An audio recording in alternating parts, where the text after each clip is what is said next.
미국의 항공기업인 보잉이 가장 우려하던 상황이 현실화되었습니다.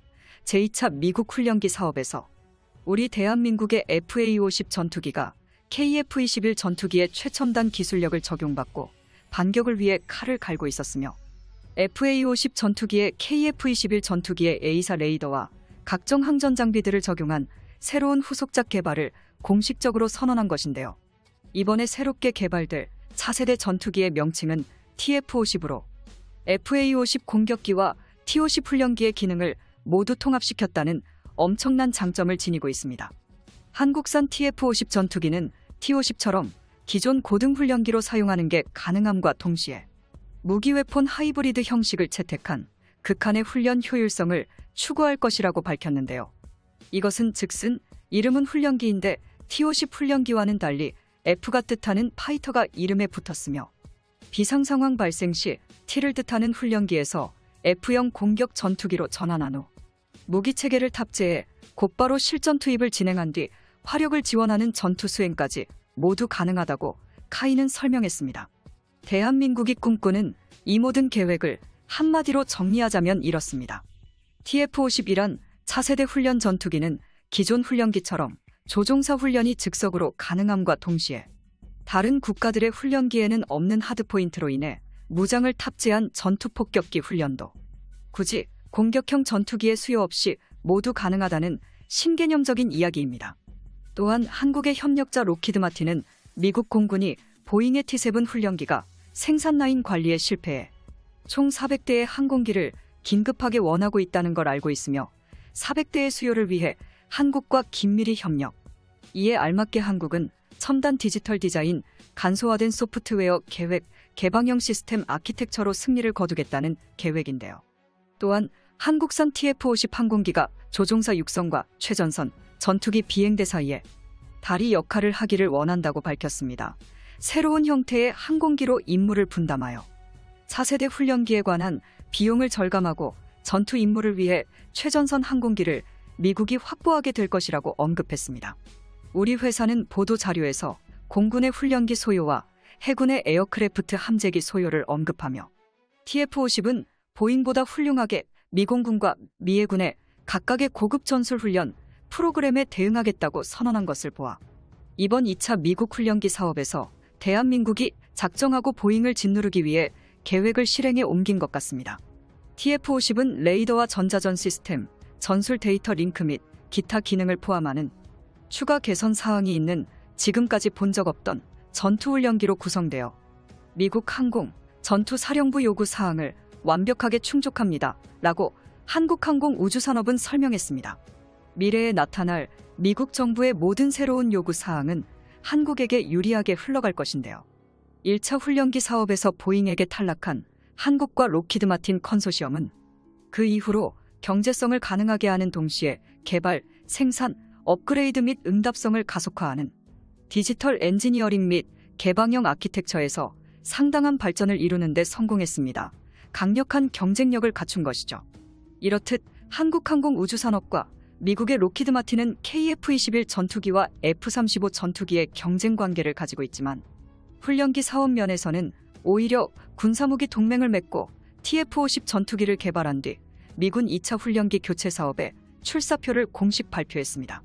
이러한 상황 속에서 경쟁사인 보잉의 끊임없는 삽질로 인하여 한국산 TF-50 전투기에 강력한 수출 청신호가 켜졌습니다. 최대 40조에 달하는 미군 훈련기 사업 전 보잉의 T-7 훈련기의 기술적 실수와 기만이 연속적으로 드러남에 따라 이미 이라크와 필리핀, 태국 등 여러 국가에서 성능이 입증된 T-50 훈련기 베이스가 미국에서 주목받게 되었습니다. 로키드 마틴은 보잉의 실수를 놓치지 않고 발빠르게 미해군 훈련기 사업에 한국산 TF-50 전투기를 제공하겠다며 미해군의 성능 요청 단계에서 요건을 충족시키기 위해 한국과 긴밀한 협력을 진행하겠다고 밝혔습니다. 현재 미국 해군은 도입된 지 30년이 지난 T-45 고스호크의 안정성 우려로 새로운 훈련기 교체 사업을 추진하고 있습니다. 훈련기 교체 프로그램에 따라 오는 2028년 안에 신규 도입을 목표로 잡고 있죠. 해당 사업은 미해군판 TX 프로젝트로 불리며 사업 자체만으로도 총 10조 원이 넘는 대규모 사업입니다. 한국 공군의 자랑 TF-50 전투기는 상당히 기념비적인 항공기로 불립니다.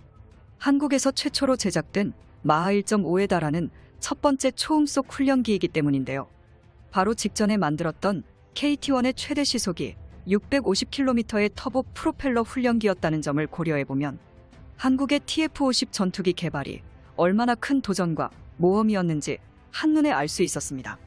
T-50 훈련기의 동체를 포함해 한국산 레이더와 고출력 엔진을 채용해 전투기에 가까운 우수한 기동성과 탑재량을 가지게 된 우수한 초음속 항공기 TF-50 전투기는 일반 전투기보다 저렴하지만 우수한 성능을 원하는 개발도상국들의 해외 수출이 활발하게 이뤄지고 있으며, 이러한 TF-50 전투기의 개발은 한국의 5세대급 전투기인 KF-21 전투기 개발에 초석이 될 것입니다. 한국산 TF-50 전투 훈련기가 아음속기가 아닌 초음속기로 개발되고 고성능 미사일 탑재 능력과 AESA 레이더 등 놀라운 수준으로 개량되었던 이유는 이것으로 분류됩니다. 미국의 노후 훈련기로 지목되어 대체될 대상인 고스호크의 성능을 압도적으로 따돌려야 하기 때문입니다. 훈련기는 훌륭한 성능을 요구하는 것은 물론이거니와 제공권 확보가 불확실한 환경이 발생한다면 미사일을 탑재해 본격적인 전투기로 운용이 가능하게 되었죠. 반면 보잉의 T-7 훈련기는 해외 수출은커녕 한국 항공우주 산업과 미군이 제시한 163억 달러의 절반에 가까운 90억 달러를 입찰가로 제시했는데요. 당시 보잉에 따르면 첨단 기술을 적용해 단가를 획기적으로 낮췄다며 2022년까지 개발을 완료하고 2023년부터 T-7 훈련기를 조금씩 생산하겠다고 밝혔지만 결과는 참담했습니다. 뿐만 아니라 최근 전투기 입찰에서 보잉이 연달아 패배하자 수주를 시켜주지 않으면 방위 수납을 접겠다며 일자리를 이용해 미국 연방정부를 협박했던 아주 나쁜 인상을 가진 기업으로 불리게 되었습니다. 이처럼 보잉의 T-7 훈련기가 잡음 속에서 안정성까지 불투명해지자 오히려 다급하신 건 미군이 됐습니다. 미 해군뿐만 아니라 미공군까지도 한국산 T-50 훈련기를 임대하거나 소량으로 구매해 테스트해보자는 의견이 주로 이뤄졌는데요.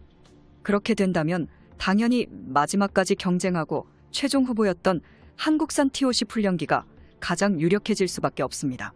이것은 이번 울릉공항에 FA-50 전투기의 전용 활주로장이 생긴 것을 보듯 한국에서도 적용됩니다.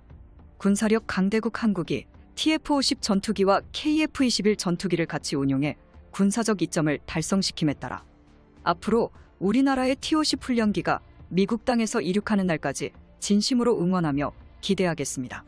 강대국 한국의 영원한 자주국방을 위하여 영상의 정보가 도움이 되셨다면 대고구려제국 구독과 알림 설정 진심으로 감사드립니다.